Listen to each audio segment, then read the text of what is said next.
Hi, I'm Paige Steers, and we are bringing you the inside scoop from the Green Building Conference here in Chicago. I am joined by Roger Platt of the U.S. Green Building Council, who really oversees international policy.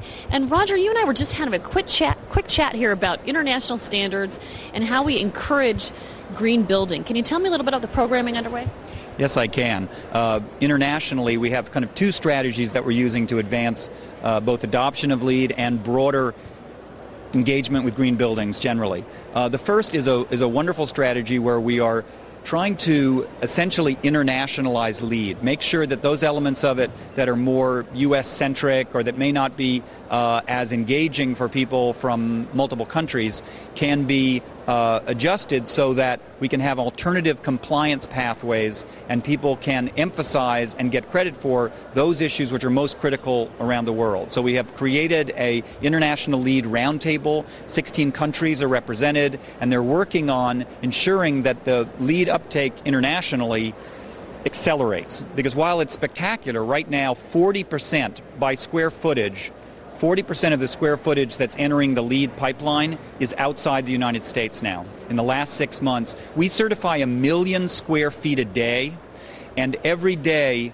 about maybe 550,000 of those square feet are existing buildings, and about 30% of that, 30 to 40% is outside the United States. So we want to accelerate that through A, making LEED more accessible, and B, encouraging public policies in those countries that make their financial institutions, the World Bank, multilateral organizations like the UN, the International Monetary Fund, all put a greater focus and greater value on green building as a sustainable development technique, since so much of the world still is going to be building their future.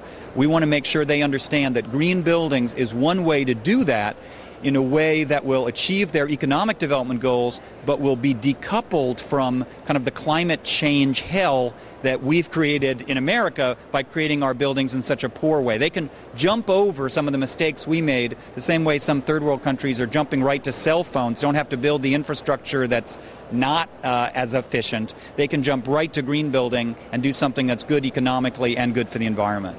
So it sounds like we're learning from our past lessons, and we're also sharing what we can learn for future development around the globe.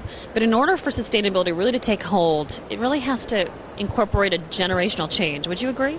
Well, I like that. That's a great way of framing it. And one of the reasons it is that people are increasingly feeling somewhat cynical, somewhat detached from the political process, whether it's the efforts that were undertaken in Copenhagen last year to advance a climate change regimen for the whole world that did not make the kind of progress we anticipated, or it's our Congress, which is very deadlocked and where there isn't the progress on climate change that is so critically needed. People are deciding what's going to change to make that possible. And what's going to change is a generational change, that we are going to have a generation right now who are really sustainability natives, people who grow up understanding the language of sustainability, who can teach their parents, people with gray hair like me, the sustainability immigrants, like how to speak the language, how to make it really work.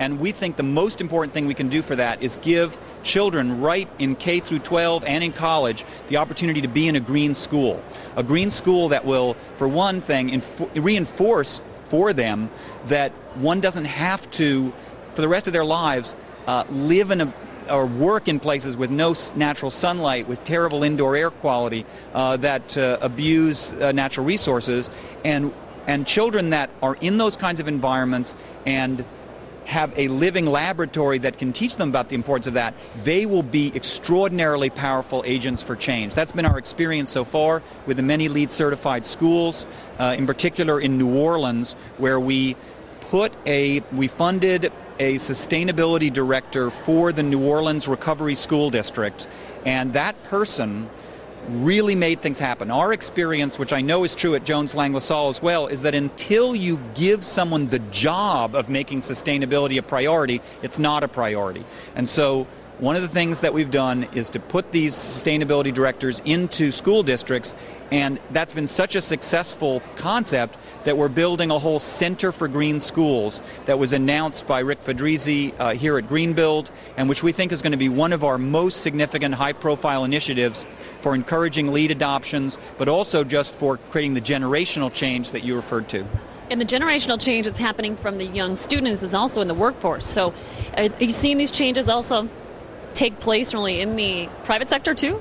Yes. Well, one of the things that we're finding, and I know, again, probably that Jones Lang LaSalle's clients and tenants, both when they're representing tenants and building owners when they're representing building owners, are finding is that to get the high-quality knowledge workforce, they can work anywhere, they can move anywhere, but what they want to do is be associated with organizations that have sustainability as a priority, and they want to work in physical environments which shout that out. So for the top talent, which companies like Jones Lang LaSalle are competing for, having a sustainability strategy and having green buildings be the places that potential recruits can physically see the commitment is a hugely positive recruitment tool and retention tool we're finding young people. Certainly at the U.S. Green Building Council, that's true. Yeah, that really helps. And I think if you can convey to corporate America that there is a bottom line advantage to the solution, then you'll get greater adoption. So is there really a value improvement in a building when you take on projects like this? Well, most people think about the value improvement principally in terms of energy savings. And there's lots of data and lots to demonstrate that's true. And especially if you have a green lease, which I believe Jones Lang LaSalle is a company that can help people negotiate these green leases, that's a place where tenants can insist that if they have a lower energy footprint than the other tenants, they should be paying less than just their pro rata share of the energy.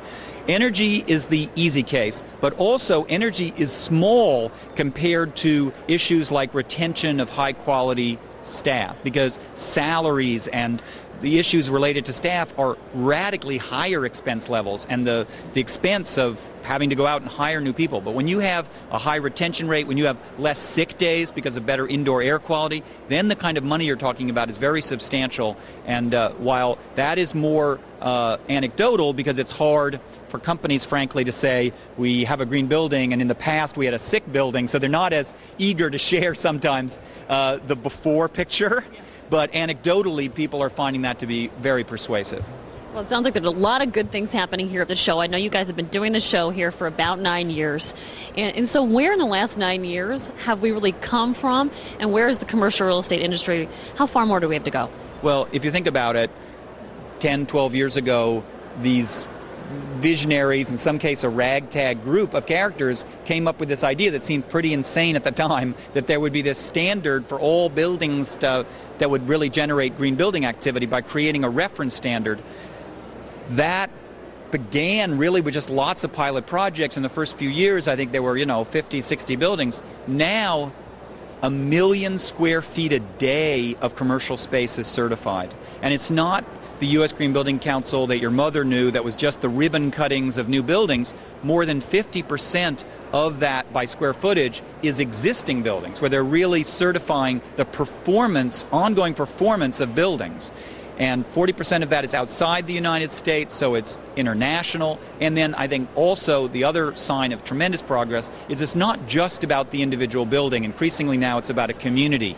And the neighborhood lead for neighborhood development is something that encourages bigger projects that are mixed use, where you have apartments and people living over them, their homes, where the people can live close to where they work, where there's mass transit engaged. And you can really think about how the built environment, when it's done properly, can be far more sustainable than it's been in the past. And a lot of that really can be linked to the good work of the people that are members of the U.S. Green Building Council, the people who are hardworking volunteers in our committees, and to some of the visionaries at the beginning, including Rick Fedrizzi, who's just made this dream become an astonishingly substantial reality. Well, Roger, I thank you for joining us. You're really sharing your expertise. It's very helpful. It certainly sounds like there's a lot of people coming together here at the Greenbuild Conference that are going to make some lasting change for the industry. So we appreciate you being with us. Good. Stay tuned. We're going to give you more insights here from Greenbuild.